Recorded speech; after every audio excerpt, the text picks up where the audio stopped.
I'm going to show you how to use the new Rubrics feature within Google Classroom. Using rubrics within a Google Classroom assignment is going to be a game changer for some of you. It easily allows the teachers to scan through the student work and grade the students based on that rubric, allows the students to see that rubric beforehand. You can create the rubric within Classroom. You can also upload one using a given template, and we're going to go ahead and show you all that stuff right now. So if you were in your Google Classroom and you wanted to create a new assignment where the students would submit a research paper, so let's just say, actually, persuasive essay, climate change, let's just say, okay? And you'd give all your kind of instructions here. And what you want to do to be able to use a rubric is go down here to click this plus rubric. When you click that, you have the option to reuse one if you have any that you've already created. So anything that you've already used will be here in a list to use. So once you create one or add one in here, it'll always be there for you to use in any other assignment.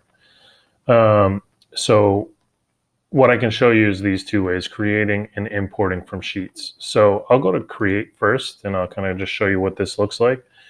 So what you want to have here is the criterion title. So this could be like grammar, right?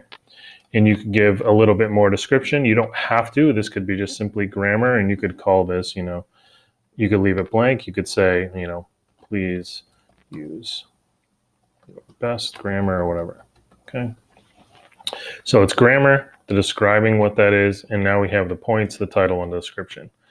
So if we're saying points, so the worst, this is, I'm just going to go here, worst description is horrible grammar. Let's just go, we're adding another one. So the 2 point is getting better. I'm going to call it getting better.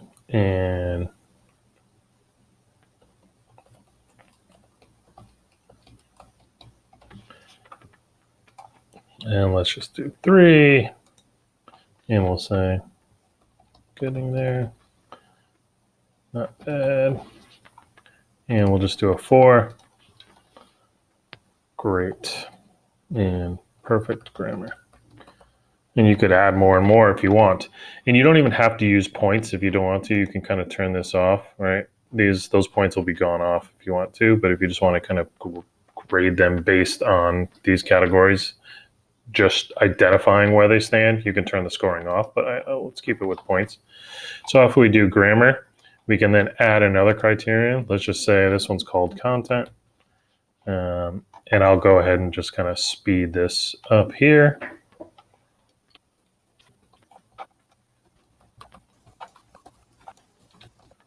And now once you have all of your different criteria in there, and I'll show you, this will kind of show with what it looks like without the description.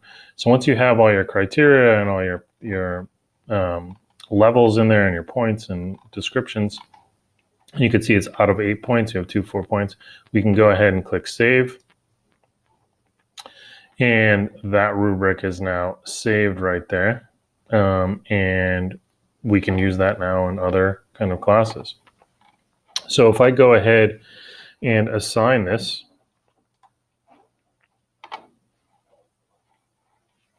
okay, I assigned it, and it was the persuasive essay climate change. If I kind of go back to here, I'm in as a student. So if I go to classwork, I should see my persuasive essay climate change right there. So if I go ahead and click that assignment, and I can view it as a student, right? I can see here's this was any of the instructions that my teacher put, and now I can actually see the rubric right here and what it looks like. Now I don't have all those descriptions, because what I can do is I can expand this, and now I can see basically what I'm going to be writing my paper on, what's based on, okay? So you can see as a student how helpful that would be, okay? I had another one right here too. You can see the same thing, grammar, presentation, and content. Right. And you can see as a student. That would be very helpful. And it was pretty easy to go ahead and create that. So now as a teacher, just going to show you what it looks like for when after the student submits it. So we have this paper that was submitted. When I go ahead and open to grade this particular essay for my Ryan demo account, and again, you can, if all the students were in there, you can cycle through here and choose who you want. You can actually just move left and right here. But so I have my student paper here that I can edit. I can go ahead and do comments just like usual when I can say, you know, put my comments in, comment. And if you remember before, this was kind of a new feature too, but the comment bank, right? So you can add to the comment bank, right? I'm going to add. So that way you have this actually list of comments, and this is what we have here is this comment bank right here. So when we go, there's all the ones I have. So if you wanted to use any of those common ones, I can go here, go to add my comment, hit a hashtag, and now I can see all those different ones that are in there. What is this? Comment. That's already in there, right?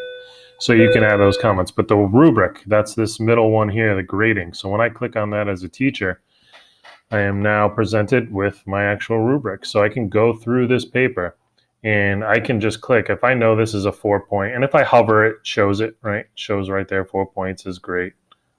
3 points is getting there. Like you as a teacher probably know exactly what a 4.3.21 consists of. It's the rubric you created. So you don't even, you can just click a yep, 4 on grammar, 2 on content. But if you needed more information, you can click this drop and now you see the full descriptions. I can select that, right? 3 points. I'll just select it right here from 4. So 4 out of 4, right? Up there was 3 out of 4. If you thought that, yeah, this student was in between a 3 and a 4, you can actually just manually click in there 3.5, right? So you can change it to really whatever you want. You can add your further comments there. Okay, great. Whatever you want. Let's post that. All right, but once you grade on that rubric, we can then go ahead and just do a return. I'm going to return that grade. And you'll see here as a student what that looks like on their end. So I can go back in. You can see I have a private comment. Came in is great. And now I can see what my teacher scored me as on that rubric with my points and the rubric lit up. I now want to show you how you can go ahead and upload a rubric based on a template. So if we went down to the plus rubric, actually reuse rubric real quick. There's anything that we've already used. You can select, and then it will go ahead and go into your assignment. You can also preview it if you don't remember it and want to check it out. So what we're going to do is we're going to use a template to upload a rubric, and here is kind of the template. And the way that this came to be was I manually created a rubric in Google Classroom. You have the option to export it, and this is kind of like what it exported. So here was the criteria. Here's the criterion description for that particular criteria. Here were the point values. This is the label for each of those point values. And then finally, the description for each of those categories. And then this is the next criterion, and the process repeats. So basically with this template, you're just going to replace, like you leave these first 2 lines alone, and you just change all these other areas, with really the only requirements being the criterion name. Because if you remember when we were trying to create our rubric, right, when we were creating our rubric, the criterion title is required and the points are required. If you're not using scoring, then the criterion is required, like the criterion, and just the level title. But I like to use scoring. So let's get back out of here. All right, so we're going to go ahead and go import from sheets is what we're going to do. But first we need to create that sheet. So basically you would make a copy of the template that I would provide. Copy of, and let's just call this persuasive essay rubric. Okay. And you may have a rubric already like this one in this format, right? Persuasive writing rubric. Or you can go ahead and just, if you are creating it from scratch, just use this format to create it. But you may have something like this that you just want to convert into this usable format for Google Classroom. So what I'm going to do is show you exactly kind of what it will go in, then I'll speed this up and you can kind of see how it is.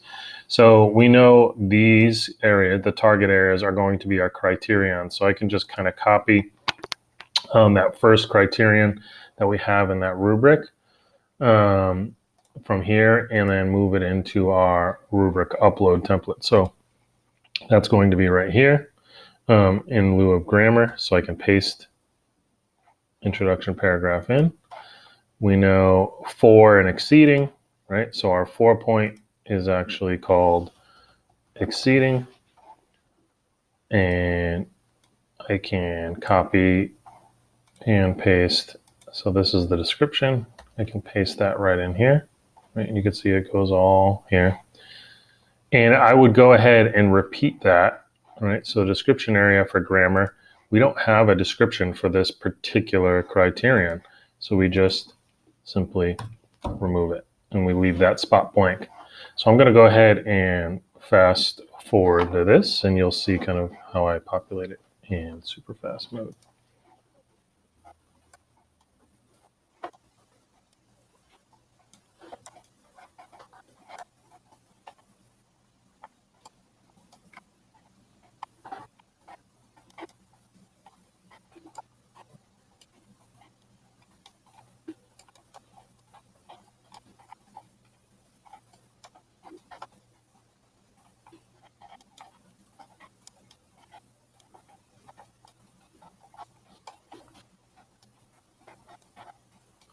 So now once we have all of our pieces in there, okay, I'm going to go ahead and so this is called Persuasive Essay Rubric. I'm going to go ahead and go here. I'm going to import from Sheets. We're going to find that Persuasive Essay Rubric, which is right here.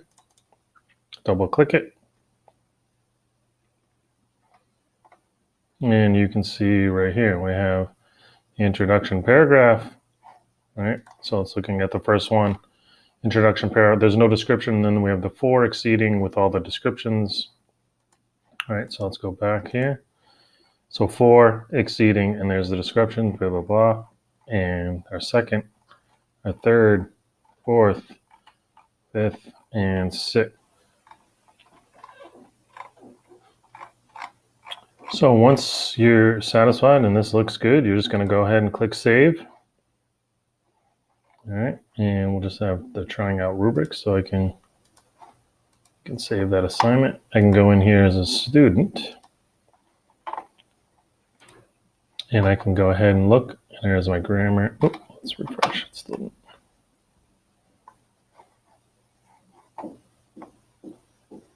and you will see, there we go, introduction, body, conclusion. And I can hover over it and see the 4, 3, 2. If I need to get more, right, I can go ahead and see exactly what is expected of me as a student. And then teachers can go through and use it.